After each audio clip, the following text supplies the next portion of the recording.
the dignity of every human being. So let us welcome in our midst the schools of the Catholic Educational Association of the Philippines in the National Capital Region, the Manila Archdiocesan Parochial Schools Association through the Roman Catholic Archdiocese of Manila Educational System, the Catechists of Catechetical Foundation of the Archdiocese of Manila, as well as One Godly Boat.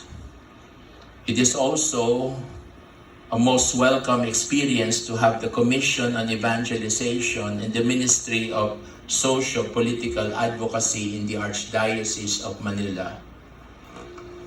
Sisters and brothers, we welcome in our midst the Archbishop of Lingayen, Dagupan, Archbishop Socrates B. Villegas.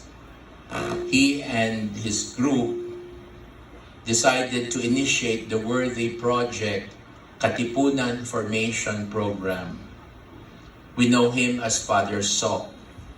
At hindi na siya iba sa atin, no need for mic test. Pinatitigil na ako. I-introduce ko na sana siya. Sa homily niya sa Exa Shrine noong February 25, napakinggan natin yon at trending yon. Kaya lang gusto ko siyang tanungin, bakit sinabihan mo kami huwag kayong pumalakpak? May kadahilanan. Sasagutin niya yon sa oras na ito. Anyway, let me introduce him to you. No need for more introductions.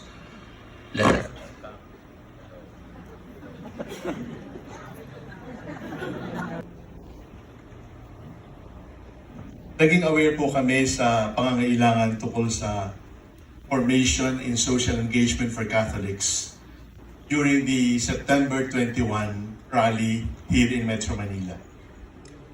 We did not join, we did not send bus loads, we did not send a representation.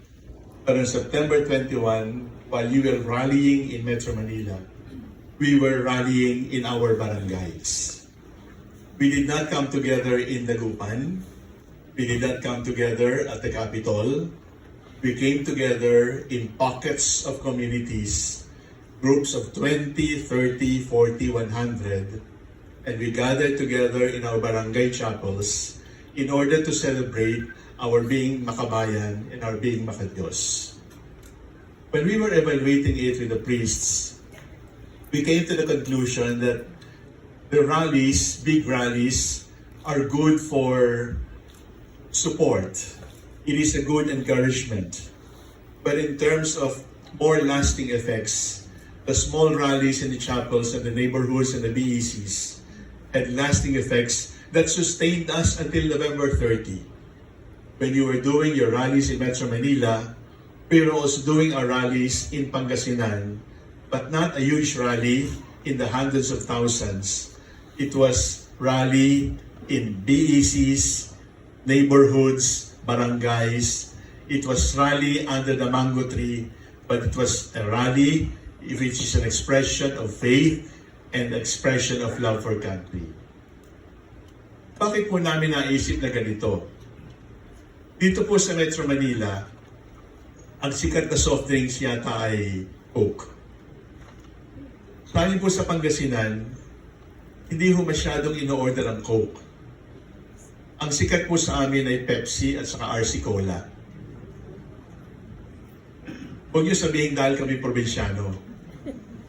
Sasabihin ko ganito, bakit mas sikat doon ang RC Cola at saka Pepsi?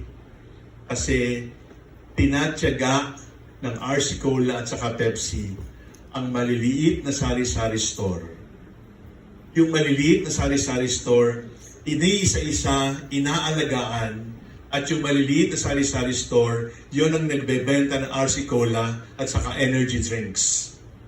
Kaya, mas sikat yung energy drink, mas sikat ang RC Cola, mas sikat ang Pepsi, kasi mayroong nag-aalaga sa mga sari-sari store para magbenta ng ganon. Hindi po kami marketing agency. Subalit mayroon tayong matututunan sa ganon. Na yung pagtuturo natin ng Catholic social teaching ay hindi maaaring palaging Araneta Coliseum. Yung pagtuturo natin ng Catholic social teaching, kailangan nating i-review at sa turo ng mga sari-sari store, sa turo ng neighborhood at barangay, maaaring doon tayo magsimula sa halip na malakihang rally. Yun ang pinagsimulan. Ang tawag po ay katipunan. At ano ang kaibahan nito sa ibang formation program na pinagdaanan na natin? Maganda po ang PPCRV. Maganda po ang Godly Vote. Maganda po ang NAMFREL. Kaya lang, meron po siyang focus na para sa amin sa Pangasinan ay hindi na namin pwedeng palampasin at pwedeng yakap. Ano po yun? Election. Kapag pinag-usapan natin ang Godly Vote, vote during election day. Pag pinag-usapan natin ang NAMFREL, National Movement for Free Elections. Parish Pastoral Council for Responsible Voting. There's nothing wrong with teaching people how to vote. But Katipunan sort of rethinks and revisits that approach because Katipunan is not a formation program for voters. Katipunan is a formation program for good citizenship because we believe that bad governance is a fruit of bad citizenship. So if you want good governance, don't just focus on the election day. Don't just focus on the candidates. Don't just focus on the whom to vote, how to vote. Rather, the question to ask is, who are you? What do you want to become? And how you will choose depends on who are you and how you want to become. Kaya po, this is Katipunan Formation Program on Good Citizenship. Hindi siya nakafocus sa election, hindi siya nakafocus sa 2028, hindi siya nakafocus sa mga kandidato. Ito po ay nakafocus sa 120 million Filipinos. Yon ang dapat nating tingnan. Kaya po, mayroong Katipunan Formation Program. Bakit po Katipunan ang aming pinili? Tatlo po ang dahilan. Una, ang root word ay tipon. Ang tipon ay pagsasama. Pati sa Pangasinan, tipon po ay pagsasama. Pero, tipon ng ngayon at ng kasaysayan. Sapagkat maraming aral ng kasaysayan na nakakalimutan natin, kaya paulit-ulit ang pagkakamali ng kasaysayan. Tipon ng kahapon at saka kasalukuyan. Pangalawa po ay tipon ng pananampalataya at pakikisangkot. Nung kami yung maliliit na bata, tinuro sa amin, Paddy Murphy went to church, never missed a Sunday. But Paddy Murphy went to hell for what he did on Monday. So, ang ibig sabihin, yung pananampalataya natin, kailangan nating dalhin sa labas ng simbahan upang makisangkot. So, unang tipon, tipon ng kahapon at ngayon. Tipon ng Catholic social teaching at ang Catholic moral life, moral living. Pangatlo, tipon ng tao na pare-pareho ang pananaw, pare-pareho ang ugat, at pare-pareho ang pangarap. It is pagtitipon ng mga taong iisa ang pangarap. Kaya po, katipunan. Ang susunod na tanong ay, ano po ang component nito? Doon po sa mga teachers dito, narinig na natin yung social analysis or structural analysis approach, which is see, judge, and act. Hindi ho namin ginamit ang salitang see, judge, and act, pero kapag tinignan po ninyo, makikita po na ito rin po ay paradigm na gamit na. Ano yung paradigm? Una, ang tatanungin natin ay, ano ang katayuan natin ngayon? Ano ang katayuan natin ngayon? At makikita po ninyo sa inyong manual, meron po tayong 5Ks. 5K. Una ay corruption. Pag-uusapan po ninyo sa inyong mga participants, ano ang malaking problema ng ating panahon? Huwag ho ninyong ibibigay agad yung corruption. Kailangan mo nang makinig sila. Kailangan mo nang makinig sila sa isa't isa at kailangan yung facilitator makinig doon sa mga kalahok. At sana ho, dahil pare-pareho naman tayong Pilipino, nagbabasa tayo, at nandiyan tayo sa social media, may television, may radio, may newspaper, alam natin na ang problema ng Pilipinas ay number 1, corruption. Pumutok sa flood control, pero alam natin na hindi lang flood control ang symptom ng corruption. Sapagkat ang symptom ng corruption, ano yung core? Heart, rupture. Ibig sabihin, ang pinagsisimula ng corruption ay hindi gobyerno. Ang pinagsisimula ng corruption ay isang puso na sumabog. The rupture of the core, the corruption of the heart, individual hearts. Di ba sinasabi din natin, let there be peace and let it begin with me. If you are promoting corruption, let there be corruption. And let it start with the rupture of your heart, with the division of your heart. Corruption. Ang pangalawang problema kay natin ay kahirapan. Hindi na natin kailangang paliwanag yon. Subalit, mayroong mga katuruan ng simbahan tungkol sa kahirapan na kailangan natin bigyan ng pansin. Ang kahirapan ay maaaring magdala sa ating papuntang langit, kung sa pamamagitan nito ay tayo ay dukha na nakasalalay ang buhay sa Diyos. Pero pwede rin naman po na ang kahirapan ay pang-aabuso ng kapwa-tao sa kanyang kapwa-tao. Kapag ang kahirapan ay ganito, ang kahirapan ito ay kasalanan, hindi ito kalooban ng Diyos at kailangan nating bigyan ng solusyon. Sapagkat sa huli, susukatin tayo, titimbangin tayo ng Panginoon. Whatever you do to the least of your brothers and sisters, you do to me. Ang pangatlo po ay kriminalidad. Hindi rin mahirap intindihin na ang kriminalidad ay nandito sa atin at napakataas ng ating criminality. Pero ang pag-approach po sa criminality ay dapat na ayon sa human dignity, ayon sa plano ng Diyos, at higit sa lahat, ayon sa batas, ayon sa katarungan. Ang kriminalidad ay kontra sa plano ng Diyos. At hindi tayo maaaring mabuhay ng mabuting politika na kinukonsiti natin ang paglabag sa batas. Kaya lang po, katulad ng nakikita natin sa social media na investigation ng International Criminal Court, alam natin na noong nakaraang panahon ay sinikapan nating pag-solusyonan ang kriminalidad sa pamamagitan ng pagpatay, sa pamamagitan ng pagyurak sa karangalan ng tao. Pupuntahan na naman natin mamaya.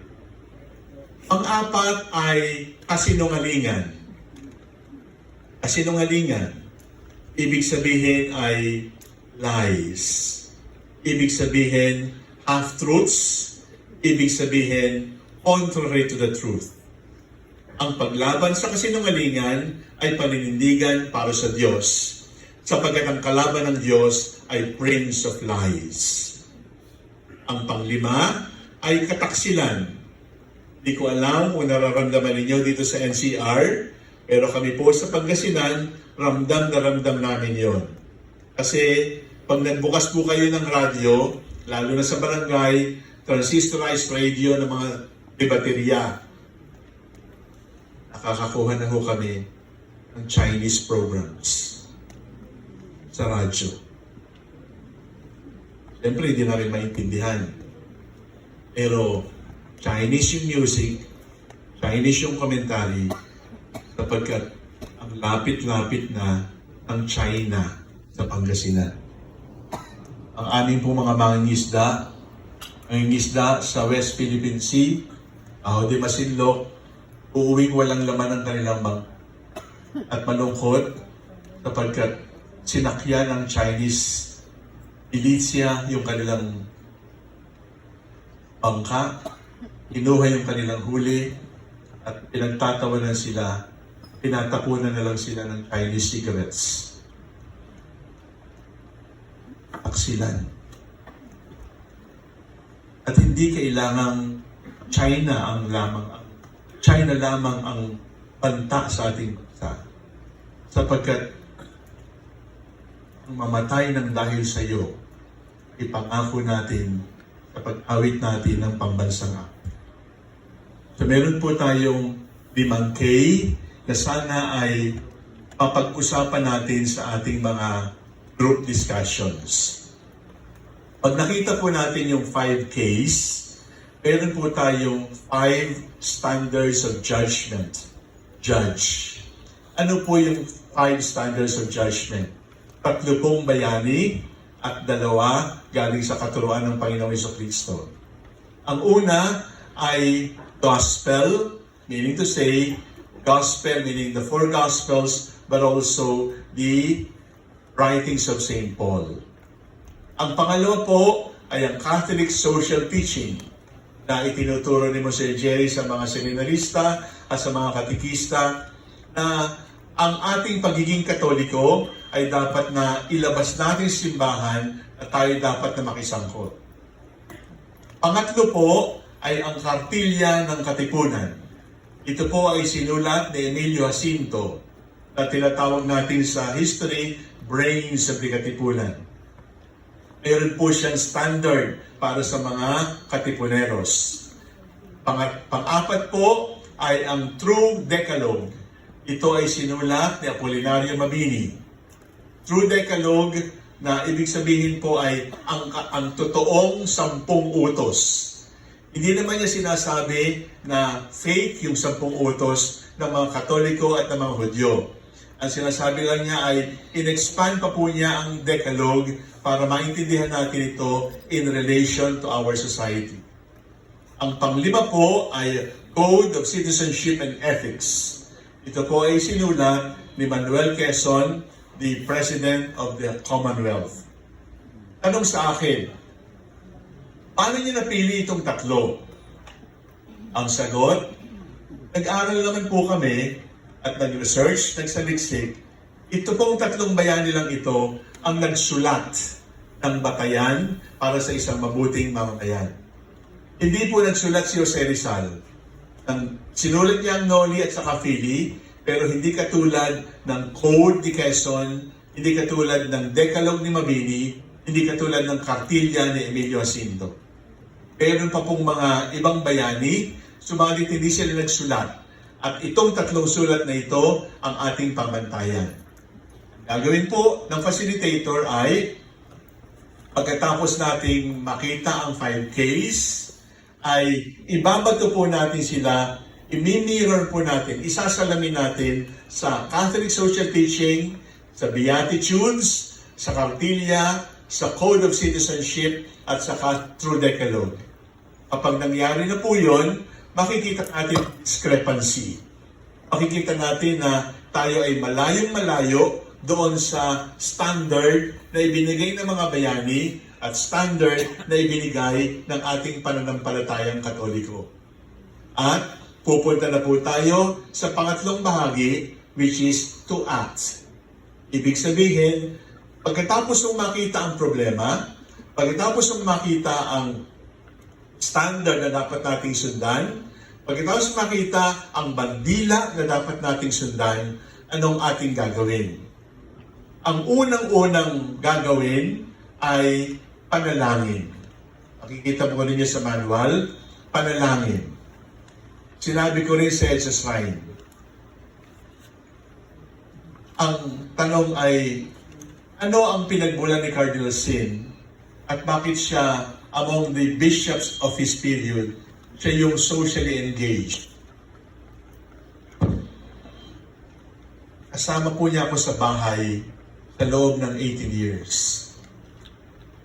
At alam ko po na palagi siyang nag-aalanganin kapag kailangan niya magbigay ng homily tungkol sa social situation.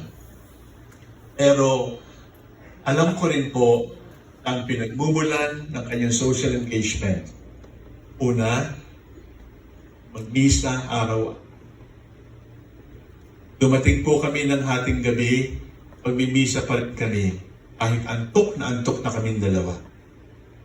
O kaya, pupunta kami sa ibang bansa, kahit saan kami abutin pagdating, magmimisa pa rin kaming dalawa, sapagkat para sa kanya, yon ang pinakamataas na pwede mong gawin para sa Diyos at sa bayan. Pangalawa ay pagdarasal po ng rosaryo. Alam na mga pari dito, no, buhay pa si Cardinal Sin, pagsakay sa kotse kung saan man pupunta, ang simula ay, Lord, open my lips. Di kami nagkukwentuhan, dadasalin na yung Hail Mary ng Rosary hanggang makarating kami doon sa pupuntahan. Ang pangatlo po ay confession. Ramdam ko na magkukumpisal siya hindi lalampas ng isang buwan. Minsan, sa loob ng isang linggo, ay magkukumpisal siyang mauulit. Kilala ko po ang kanyang confessor at kilala ko yung kanyang struggle with himself, struggle to ask God to show me the right way. Marami siyang pagkakamali at lahat ng pagkakamaling yon dala-dala sa kumpisal. Ang secret po ng katipunan ay hindi ang formation program. Maaari po ninyong baguhin, maaari ninyong i-revise, maaari ninyong tapon. O wala akong sama ng loob, pwede po ninyong gawin. Pero, pangako niyo lang po sa akin na hindi niyo iiwanan ang daily communion. Hindi niyo iiwanan ang family rosary. At hindi niyo iiwanan at kakalimutan ang pangailangan magkumpisal ng madalas. I always tell our seminarians that the mark of your spiritual life is not you feel good.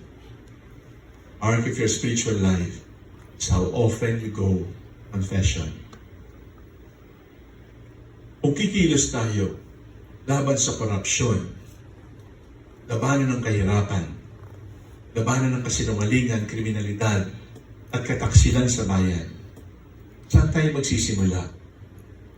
Di tayo magsisimula sa kukuha ka ng 8-wheeler na truck, kukuha ka ng sound system, magrarally ka sa EDSA, o sa Santolan, o sa Liwasang Bonifacio.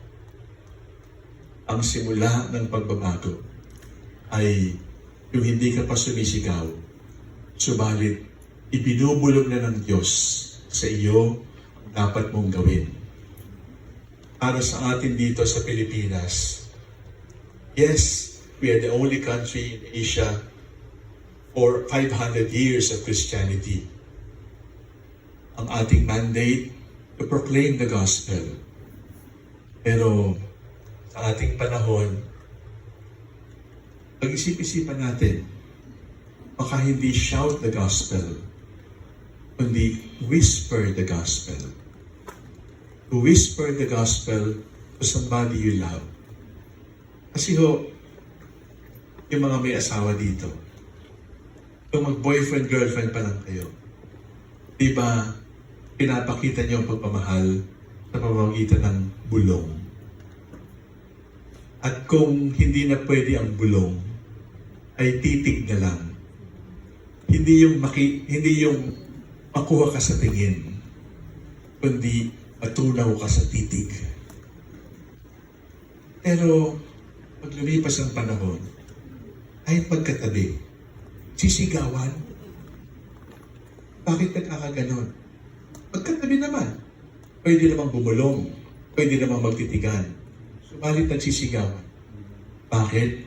Kasi malayo na sila sa isa't isa. Kailangan nila magsigaw. ang Ebanghelyo ay kailangan nating ipahayag. Pero Ebanghelyo ng pagbabago, baka dapat nating ibulong sa halip na sigaw. Sapagkat ang sigaw ay gawi ng magkakaaway. Ang bulong ay pamamaraan ng nagmamahalan. Kung ang sagot natin sa tunay na pagbabago ay panalangin, ang sagot natin ay madalas na pagkukumpit, araw-araw na pagkukomunyon, araw-araw na pagrorosaryo, doon magsisimula ang pagbabago ng katipunan na pangarap natin sa buong Pilipinas. Nagdadigress ako ng konti. Sa Pangasinan po, ay mayroon kaming drug rehab farm. Ang pangalan po ng community ay Cenaculo. Nagsimula po sila sa Europe, nagpunta sa Africa, nagpunta sa Latin America, at ang huli sa Asia, dito sa Pilipinas, at doon po sa amin sa Pangasinan. Nung nagkaroon po ng Ebola crisis sa Africa, ang kanilang inaalagaan ay mga HIV mothers and babies. Sinabihan sila ng gobyerno, evacuate. Sinabihan sila ng embassy, evacuate. Move to the embassy, we will fly you to Italy. We will fly you to Spain. We will fly you to France. Nagdasal sila. Sabi nila, kung iiwanan natin itong mga bata, sigurado mamamatay sila. Hindi kami aalis. Kung mamamatay sila sa Ebola, mamamatay kami kasama nila. Inabandon sila ng gobyerno dahil ayaw nila pumunta sa border. Pagkatapos ng 2 buwan, considered dead, pinalikan sila ng Department of Health. Alam, nakita nila dun sa community ng Cenaculo, buhay lahat ng babies. Buhay lahat ng mothers. Buhay lahat ng brothers ng Cenaculo. At ang tanong ng gobyerno, how did you do it? Ang sagot nila, we exposed the Blessed Sacrament for 24 hours. We prayed the Holy Rosary continuously 24 hours for 2 months. None of us got sick. None of us died. And all of us are healthy. Hanggang ngayon, gusto kong sabihin sa inyo na tayo mga Katolikong Pilipino, binigyan tayo ng pangyarihan ng Diyos na baguhin ang ating bansa. Subalit sa ating pananaw, pagbabago ay sa pamamagitan ng pagsigaw ng ating paninindigan. Ang pagbabago ay magaganap sa pamamagitan ng ingay at maramihang rally. Meron siyang sariling halaga at ang people power ay ganoon. Subalit sa ating panahon, bigyan natin ng pansin na ang rosaryo ang dahilan kung bakit Kristiyano ang Europe. Na ang rosaryo ang dahilan kung bakit hindi nakapasok ang mga Protestanteng British sa Manila Bay. Huwag nating kakalimutan na ang rosaryo at ang ostia ang ating pwedeng panghawakan. Until now, we have not really given the Eucharist the chance to change us. And until now, we do not really believe that the Rosary can change society. You better believe it now. Because people have seen it. And people are grateful for the heritage that the Catholic Church has given to mankind. And we are Filipino Catholics. We have the Rosary, we have the Mass, we have the Confession, we have the tools for social change. And when these tools for social change are used to the maximum, the grace of God will also flow to the maximum level for our country. Pero pagkatapos ng tunay na panalangin, ang susunod pong P ay pagtutol. Ibig sabihin, the gospel by its very nature is confrontational. The gospel confronts. used to the image of the Sacred Heart, meek and gentle and humble of heart. But have you seen an image of Jesus na nanlilisik ang mata at saka itinuturo yung mga eskriba at mga pariseyo at yung mga nagpapahirap sa katayuan ng bayan? We don't have an image of that because our favorite image of Jesus is the gentle Santo Niño, is the suffering quietly Nazareno, is the image of the Sacred Heart or the Divine Mercy that is almost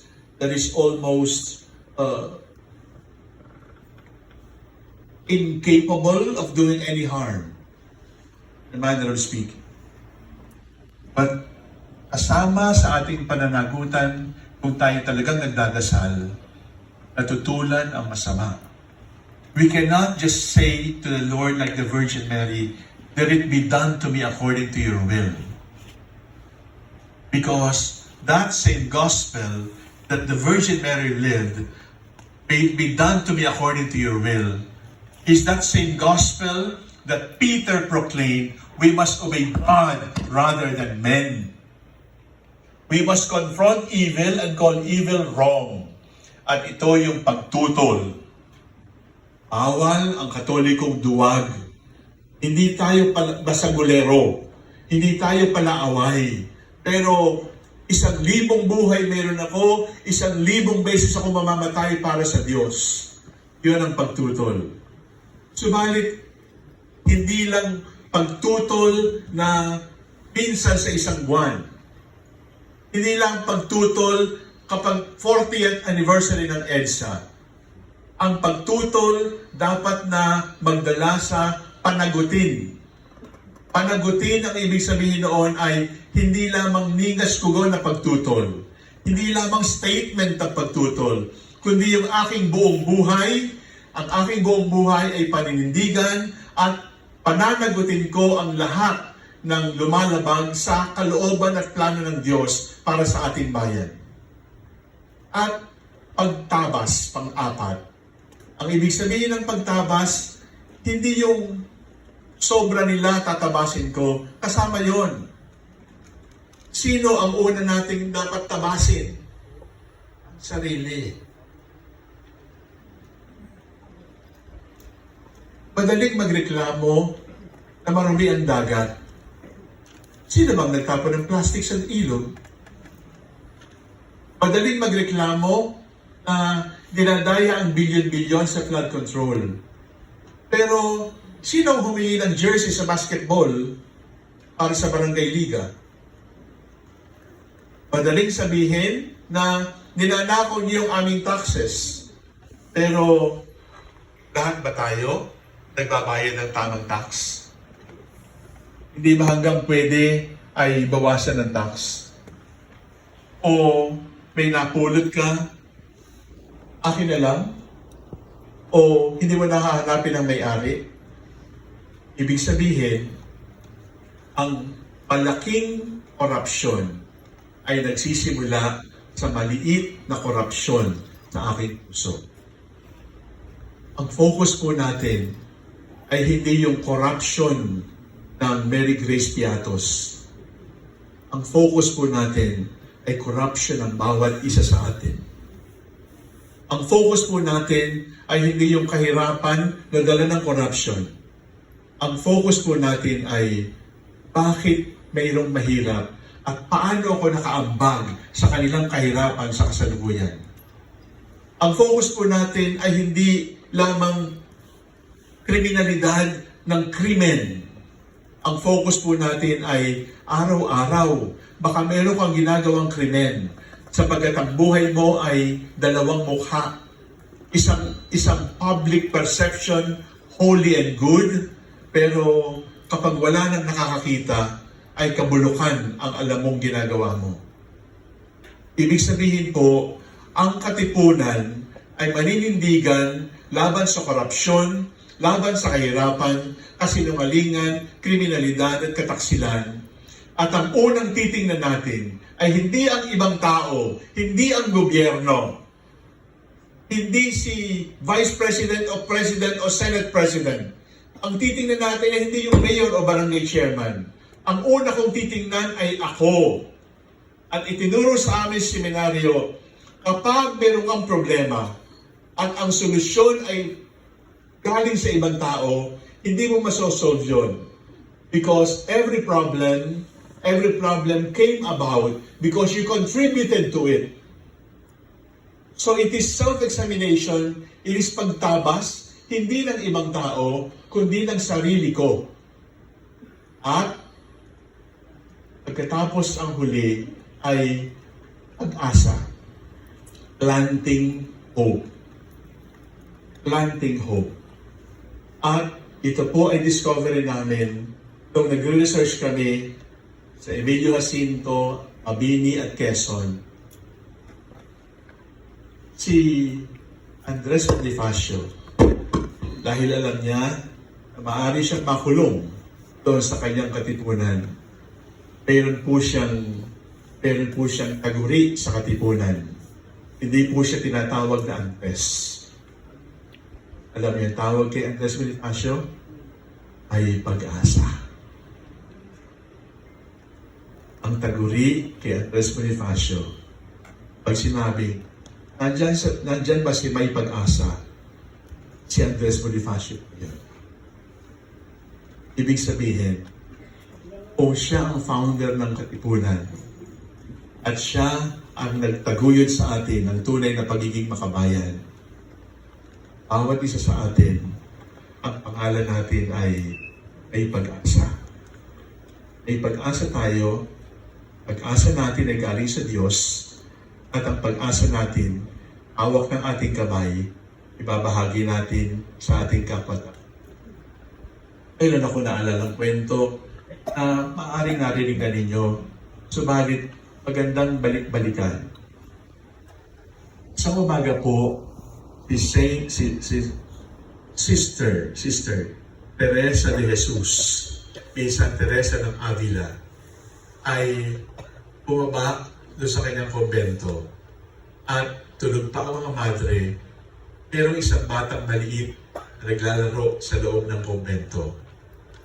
Nagulat siya sapagkat hindi naman sila bahay-ampunan. Sabi ni Sister Teresa doon sa bata, "Good morning. My name is Teresa de Jesus. What is your name?" And the little boy said, "Good morning. I am Jesus of Teresa." The child was a child Jesus. And the child Jesus wanted to say to Teresa, "You have put my name attached to your name, Teresa de Jesus. My name is Jesus. And I belong to Teresa." Tayo lahat, pare-pareho tayo ng pangalan. Pare-pareho tayong de Jesus. At kung gusto niyo ng Spanish, pare-pareho tayong de Esperanza. We are Jerry, we are Mark, we are Wilmer of hope. And our means to that hope is only through the Lord, with the Lord, and in the Lord.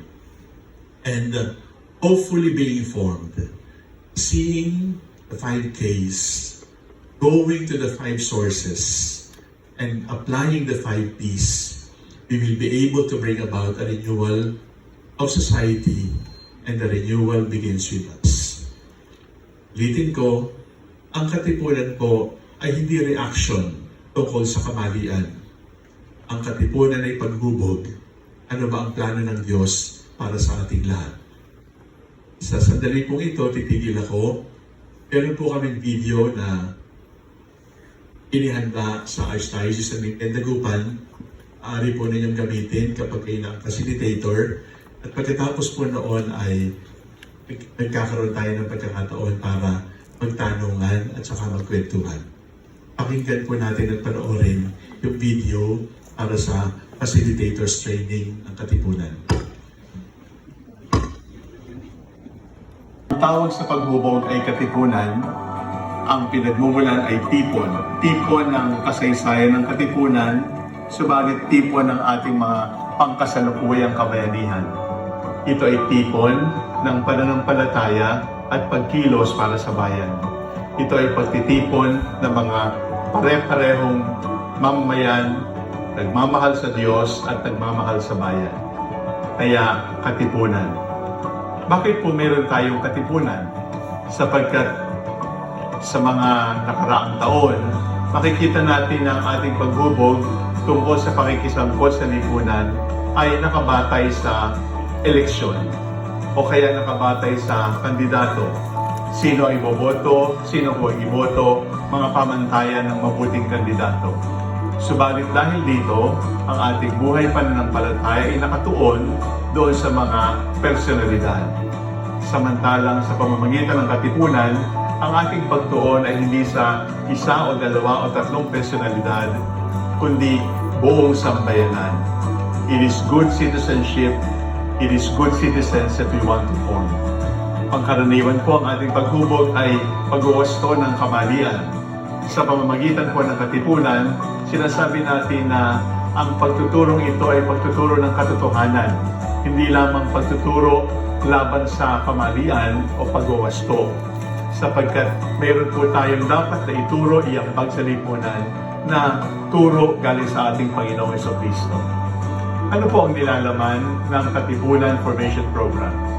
Meron pong tatlong bahagi. Ang unang bahagi, pwede nating sabihin C. Tingnan natin, ano ba ang ating katayuan? Meron po tayong katayuan ng korupsyon, ang kahirapan, ang kriminalidad, ang kasinungalingan, at ang kataksilan sa bayan. Kapag nakita natin ang 5 problemang ito, ay ilalapat natin ito sa turo ni Apolinario Mabini, ang Decalogue, ang Kartila ng Katipunan ay sinulat ni Emilio Jacinto, at ang Code of Citizenship and Ethics mula sa Presidente Manuel Quezon. Kasama natin higit sa lahat ang 10 utos ng Diyos at kasama na rito ang Catholic social teaching na pinagbabatayan ng ating pamumuhay Kristiyano sa ating lipunan. Kapag naituro na natin ang ating mga problema at ang katuruan ng ating mga bayani at ng ating pananampalataya, pupunta tayo sa ano ang dapat nating gawin. Ang una nating dapat gawin ay panalangin, sapagkat ang panalangin ang pinagmumulan, panalangin ang pinagwawakasan ng lahat ng ating pakikisangkot sa mundo. Ang pangalawa ay pagtutol. Ibig sabihin ay meron tayong paninindigan, meron tayong ipaglalaban, tututulan natin ang masama. Ang pangatlo ay panagutin. Ibig sabihin, hindi lamang tayo tututol ng 1 o 2 beses, kundi ito ay tuloy-tuloy sapagkat ang pagtutol ng ingaskugon ay hindi rin makakatulong sa ating bayan. At ang susunod ay pagtabas. Ibig sabihin, wakasan ng mali, manindigan. At pagkatapos natin ng pagtabas, pagtatanim ng pag-asa, at tandaan natin na ang pag-asa ay galing sa Diyos at ang pag-asa ay nasa ating mga kamay. Paalala ko lang sa inyo, si Andres Bonifacio, na bayani ng Katipunan, ang taguri sa kanya ay may pag-asa. Tayong lahat, pag-asal, mag-ugali, Andres Bonifacio, may pag-asa, galing sa Diyos at nasa ating mga kamay, sapagkat itininim ng Diyos ang pag-asa sa ating kalooban. Ang issue ng korupsyon. Mga facilitator, sa bahaging ito, ang una ninyong tungkulin ay tulungan ang mga kalahok na makita na ang korupsyon ay hindi lamang headline o kasalanan ng malalayong tao. Ito ay realidad na maaaring nakapasok na sa normal na takbo ng ating buhay. Kaya magsimula kayo sa isang bukas at tapat na tanong. Sabihin ninyo, sa inyong karanasan, paano ninyo nakikita na ang umiiral na korupsyon ay nasa ating paligid? Pagkatapos, makinig kayo. Huwag magmadali. Hayaan ninyong lumabas ang mga kwento, ang lagayan, ang palakasan, ang pagkuha ng pabor, ang pananahimik kahit alam na may mali. At kapag napapansin ninyong palaging nasa iba ang sisi, dahan-dahan ninyo silang ibalik sa sarili. Idagdag ninyo ang tanong, Sa maliit na paraan, kailan tayo natuksong pumayag, makinabang o umiwas magsalita? Sa sandaling iyon, nagbabago ang usapan. Ang korupsyon ng sistema ay nagiging tanong ng konsyensya. Ngayon, mga facilitator, ililipat ninyo ang grupo mula sa pagtingin sa problema patungo sa pakikinig sa pamantayan ng budhi. Sabihin ninyo, sa harap ng mga realidad na ito ng korupsyon, pakinggan natin ang dinig ng ating mga bayani, sila Andres Bonifacio, Emilio Jacinto, at ang tinig ng Diyos. Habang binabasa ang CP, iparamdam ninyo na hindi ito dekorasyon. Ito ang salamin na ihaharap sa atin. Pagkatapos, huwag agad magpaliwanag. Magtanong muna. Kung ako ang kaharap ng mga salitang ito, ano ang hinahamon nilang baguhin sa akin? May bahagi ba ako sa sistemang aking tinutuligsa? Napakahalaga ng sandaling ito. Huwag ninyo silang iligtas mula sa bigat, sapagkat kapag ang bayani at ang ebanghelyo ay nagsalita, ang budhi ay hindi na maaaring manatiling neutral. Tayo ay tinatawag na pumili. Kapag ang budhi ay nagising, mga facilitator, kailangan ninyo silang tulungang tumayo at humakbang. Sabihin ninyo ng malinaw, kung mali ang korupsyon, hindi tayo uuwi na galit lamang. Uuwi tayong may desisyon. Ngayon, ibigay ang instruction sa kanila. Sa bawat isa sa mga 5 P's, maglatag tayo ng commitment na kaya nating gawin sa totoong buhay. Kahit walang nakakakita, kahit walang pumapalakpak. Tulungan ninyo silang umiwas sa malalaking salita na walang laman. Hanapin ninyo ang maliit, ngunit uulit-ulitin. Doon nagsisimula ang pagbabago ng kultura. Pagkatapos ng reporting ng kanilang grupo, tipunin ninyo ang lakas ng kanilang mga sinabi at idiin. Sa bawat mamamayang tumatanggi, makisali sa korupsyon, humihina ang sistemang bulok. At doon ninyo sila iiwan sa pag-asa na may direksyon. Issue ng kahirapan.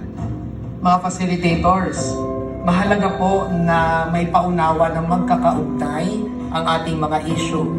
Ang korupsyon, nagdudulot ng kahirapan. At itong kahirapan, hindi po ito gawa-gawa lang, nasa isip o numero, o ito ay mga bagay na nababasa lang natin sa dyaryo. Ang kahirapan, lantaran, nakikita ng ating mga mata sa ating pamilya, sa ating komunidad, sa ating bansa. Sa pagtatanong po sa mga kalahok, kung sila ay mahirapan, maaari niyo po silang i-guide at magbigay ng ilang mga tanda ng kahirapan. Halimbawa, kakulangan ng pabahay, access sa magandang mga pasilidad, lalo't higit sa kalusugan, sa mga paaralan, kawalan ng trabaho.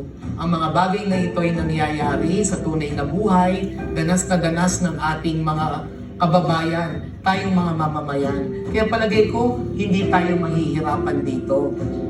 Kapag pinag-usapan po ang kahirapan, dalhin po sila hindi lamang po doon sa mga nangyayari sa bansa.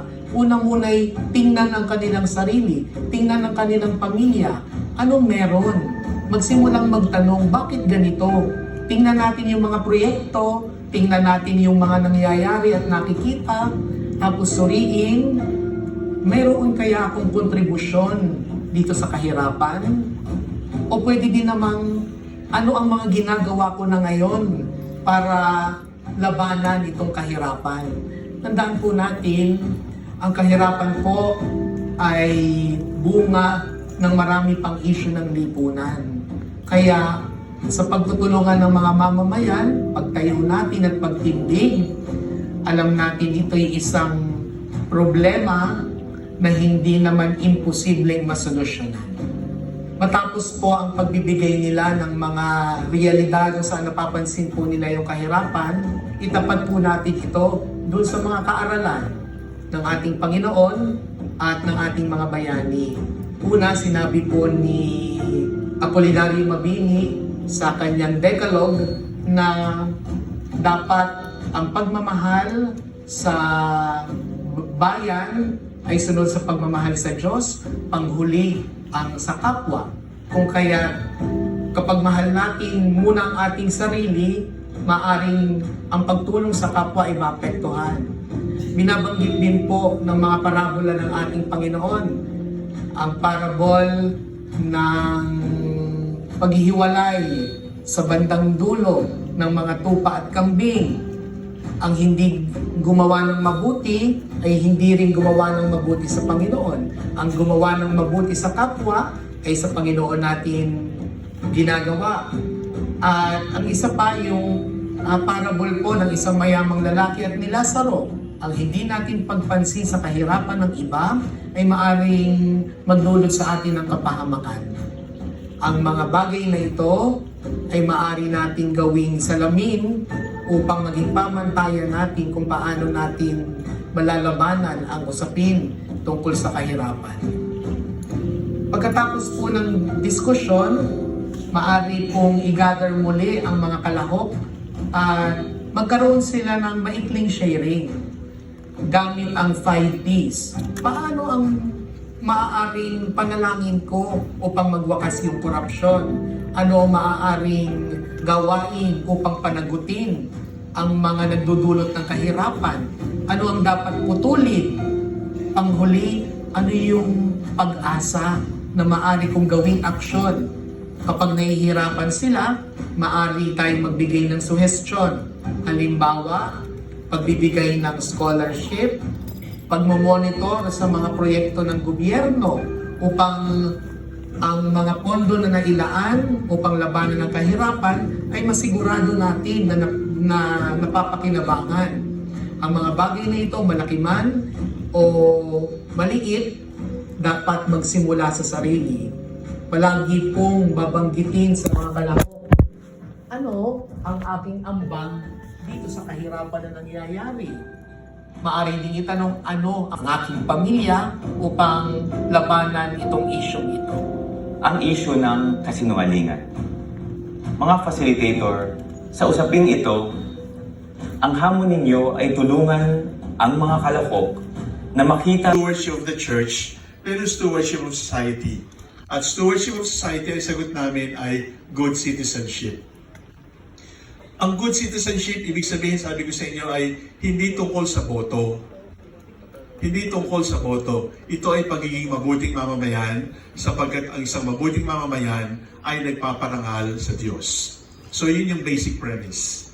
So, ang tanong, paano natin ito i-implement, let's say, in an institution like a Catholic school?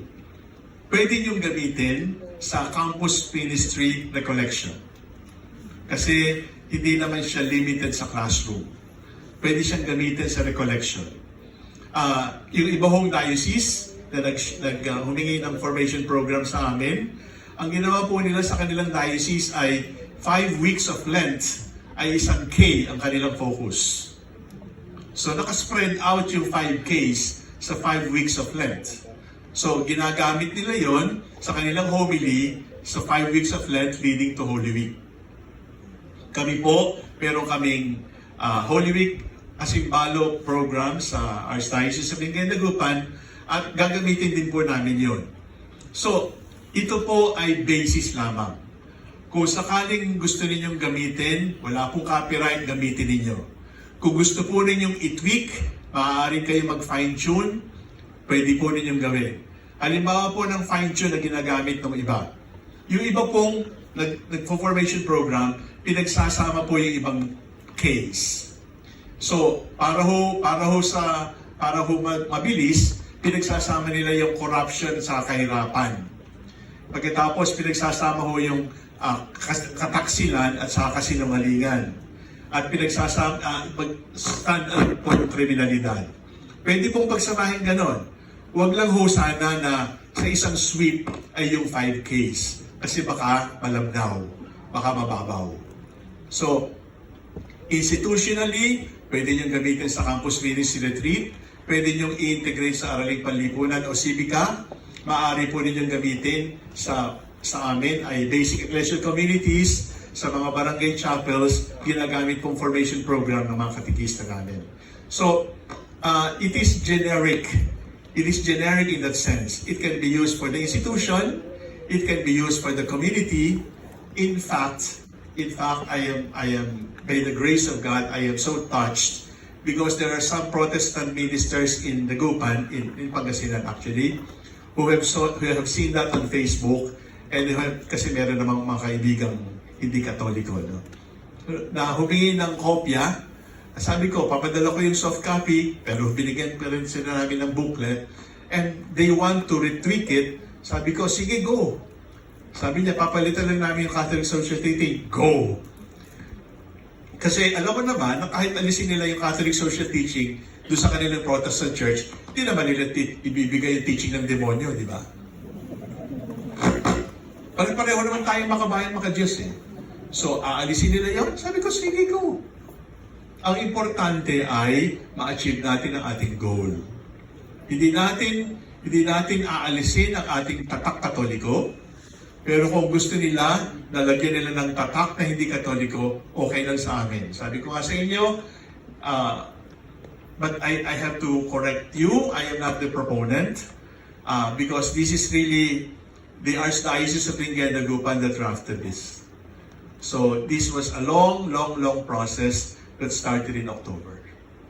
At kaya po medyo user-friendly na kasi yung mga participants namin, mga pilot groups namin, sila ho ay tumulong din para lagyan ng laman yung formation module. So this is done not just in the boardroom, it is also done by the participants themselves.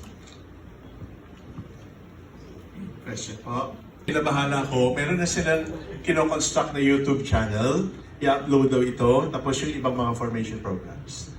TikTok meron din yata. Pareho rin yata ang pangalan. Katipunan Makabayan, Maka-Diyos. Thank you po. Na-compromise po sa ating panahon yung critical thinking. Ibig sabihin ay nakukuha lang tayo sa hashtag. Nadadala tayo sa dati headline ng newspaper, kahit iba yung content, ay yung headline na lang ang binabasa natin. Sa katamaran natin, hashtag na lang yung sinusundan natin, hindi na natin tinitingnan yung content. So, what has been compromised is our capacity to think critically. To think critically. So, ang isa po sa mga exercises na ito ay yung dahan-dahan nating maibalik yung ating critical thinking doon sa 5 Ks at doon sa 5 Ps. I admit, mahirap po. Mahirap kapag hindi natin pinilit. Kapag piniga mo sila na mag-isip, ano ba ang dapat mong gawin sa pagtabas, pagtutol, pagtatanim ng pag-asa, and so on, mahihirapan po. Kaya paulit-ulit, sabi ni Father Pau at saka ni Father Dondon, dahan-dahan po, huwag niyo silang pipilitin at hintayin niyo po at huwag kayong basta magsabi ng mga tamang sagot. Kailangan po talagang gano'n. Meron pong mga pagkakataon na kinukulang talaga yung 5 hours. At ang ginagawa namin sa BEC ay yung weekly prayer meeting, ginagawa na lang yon. Ginagamit yon. So, pwedeng gamitin yon sa BEC, sa community, sabi ka, institution o kaya sa parish. I repeat, tama at correct at precise yung perception ni sister na yung contradiction sa family. Maaari magturo sa school, pero pagdating sa bahay ay nagsisinungaling yung nanay. O pagdating sa bahay ay nakikikorrupt yung tatay. O pagdating sa bahay ay magsusolicit tayo sa politiko o magpapahingi tayo ng tulong para sa, sabi ko nga sa inyo, sa basketball liga at sa ano man yun. Totoo yun. Pero, ang pakiusap lang sana ay makakakita tayo ng opposition. Makakakita tayo ng contradiction. But just keep on teaching. Just keep on teaching. And in time, malalabanan din natin ito. Sabi ko nga, siguro dahil mas matanda ako sa inyo, mas marami na akong pinagdaanan na disappointment at hindi ako nagpadala sa disappointment. Maaaring sa pagtatanim ko ay sa 1,000 ay isa lang ang namunga, pero yung isang namunga na yon, pagpapasalamat ko rin sa Diyos. So don't allow the lukewarm or the lukewarm response, or don't allow the cold response of people to dampen your own fire. Because you are carrying the gospel, and if you carry the gospel has its own power, even if we feel like we are powerless to change the world. Na tayo ay namagalitika, ang dapat mo ipag-sorry ay wala kang pakialam sa politika. Yun ang dapat ipag-sorry. Because for the church to engage in what disturbs humanity is being true to what the Lord wants His church to be. So, kung ang pinakamalaking dagok sa bayang Pilipino ay ang maruming politika, dapat ang maruming politika pasukin ng Ebanghelyo ni Kristo. So, kung sakali merong magsasabi sa inyo ng gano'n, tanggapin niyo na yon. Sapagkat sa huli, yun din ang itatanong sa inyo ng Panginoon. Nakakita ka ng marumi, pero natili kang malinis, pero dumami yung marumi, at ikaw na lang natin ang malinis. Para saan yung kalinisan mo? Para saan? Kung sakali na ay pagbigyan ninyo ako, meron ho kayong ginamit na word na paghati-hatiin. Huwag ho ninyo paghati-hatiin yung values. Kasi kapag hinati po natin na K, source, at saka act, ay hindi ho talaga magkakasama-sama yun. Kailangan po nating tingnan palagi na yung 5 Ks at saka yung 5 sources of teaching at saka yung 5 Ps of action ay isang buong pirasong mensahe. It is one total piece. Kasi kapag pinaghiwa-hiwalay po natin yon, ay pagkakahiwa-hiwalay po yung ating values at yung purpose natin na critical thinking for good citizenship, baka hindi natin ma-achieve. Nagawa ko, pag nagbukas ako ng Facebook page, YouTube, o kaya TikTok, na merong post at merong bashing, pinapasa ko isa-isa. Pagkatapos, kinakausap ko siya, sabihin ko, magkita-kita tayo sa Last Judgment. Kasi sa huli, ang importante lang naman ay, how does God look at what you're doing? So, maaaring unpopular, maaaring may bashers, kasama na yon sa mission. Because the gospel is supposed to hurt those who are too comfortable. So if those who are too comfortable are hurt, and they defend themselves of the hurt, that is expected, that is understandable. So, tanggap ko na ho yun. At I had good learning experience from my Archbishop when I was secretary here in Manila. In those days, hindi tinatawag na bashers yun. In those days, critics. In those days, name calling. In those days, kung ano nung innuendo, gossips, and so on. Pero, pag merong inaapi, this is my learning from him, pag merong inaapi, sabi niya, you should stand up and defend. Pero pag siya yung inaapi, pag siya yung victim ng bashing, quiet, we don't file complaint, we don't file a suit, we don't file a civil case, we don't. Ang tanong ko sa kanya, bakit ganito tayo? Pinapabayaan natin. The answer, bahala na ang Diyos. And when He says, bahala na ang Diyos, it is really intended to be, bahala na ang Diyos. So, huwag ko kayong matatakot sa bashers because that is our contemporary martyrdom. You are called to bear witness, and in bearing witness, you're going to be bashed, you're going to be threatened. Na-threaten ako na criminal case na not bailable and so on. Just do what you're doing at pagkatapos naman noon ay dismiss din naman kasi hindi naman mauubos ng mga tao naniniwala sa katotohanan. So, kung kayo ay may hinaang loob, ang pagdasal nyo ay lakasan ng loob ninyo. Kung sakaling kayo naman ay tina-target, ang pagdasal nyo pa rin ay dagdag na lakas ng loob. At sa huli, kapag wala na tayong boses, at kapag 6 feet below the ground na tayo, sana maalala lang ng mga tao ay nung ating panahon ay hindi tayo malikip-kip. We did not cross our arms. We did what we were supposed to do. And we sowed the seeds. We did not see the seeds bloom. But the important thing is, we did what we are supposed to do when we had a chance.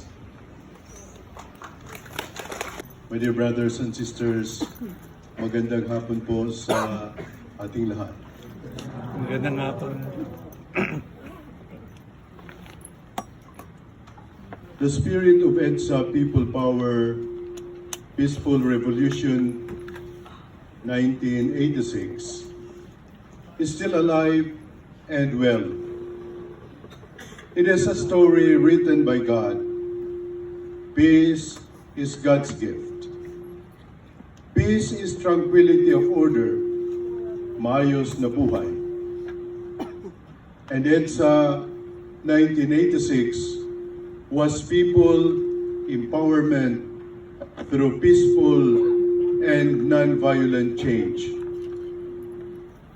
Our socio-political order needs to be evangelized.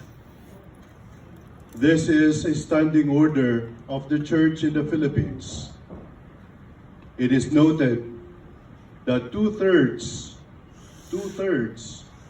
of the pastoral letters and statements written and read in the name of the Bishops' Conference ng CBCP are still about the Church's concern for social change.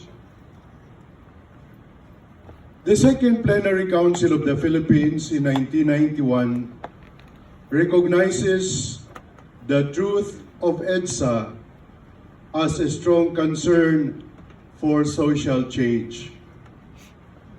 And I quote PCP 2. This past few years, the realization for broad social change has grown that change in social structures is not enough without change too in cultural values. In the soul searching on reasons why we seem to be unable to move on our besetting social problems, there has been a tendency to look inward at the values that motivate us and to blame them as the main hindrances to movement. Possibly, it is more correct to say it is not our values so much that are at fault as the exaggeration and the wrong uses we have put them to. For it is precisely in their excess and abuse that our social ills arise. End of quote. And so we go to our value system. We critique them. Yes, damage has been done, but it is not a hopeless endeavor. We move forward with a sense of purpose and wisdom, sense of purpose and mission. And this is to form a social conscience for God and country. Yes, the Church is an expert of humanity. And this is a big challenge to us today. Reevaluate our value system and understand the root causes of our social ills.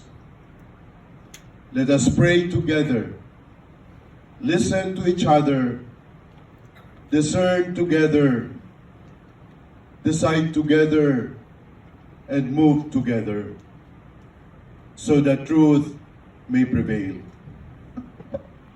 This is synodality, an encounter, a discernment, and listening and acting together. Walang iwanan, walang maiiwan, sama-sama tayo sa paglalakbay para sa Diyos at para sa bayan. The Church has a body of teachings known as Catholic social teachings. It started with Pope Leo XIII in his encyclical Rerum Novarum in 1891. And the latest encyclical is that of Pope Leo XIV, his encyclical entitled Dilexi Te in 2025. The principles of Catholic social teachings are principles of reflection, criteria of judgment, and directives for action. Let these principles guide our movement for good and engaged citizenship. A gift of the Archdiocese of Lingayen-Dagupan, of which Archbishop Sok is the ordinary, to the Church, especially in the Philippines, is the Katipunan Formation Program. The CBCP, through its President, Archbishop Gilbert Garcera, has endorsed this program to all particular churches in our country, including Manila, which is one of the particular churches in the Philippines. I thank the various groups that take part in this gathering. The schools of SEAP NCR, the MAPSA Organization of Schools, the catechists, the Commission on Evangelization, and the Ministry on Socio-Political Advocacy, and One Godly Vote. I thank the San Felipe Neri Parish School for hosting this event. Once again, I thank everyone for your participation in this event, especially our young people, the students of our schools. May God bless us all. Amen. Thank you, His Eminence.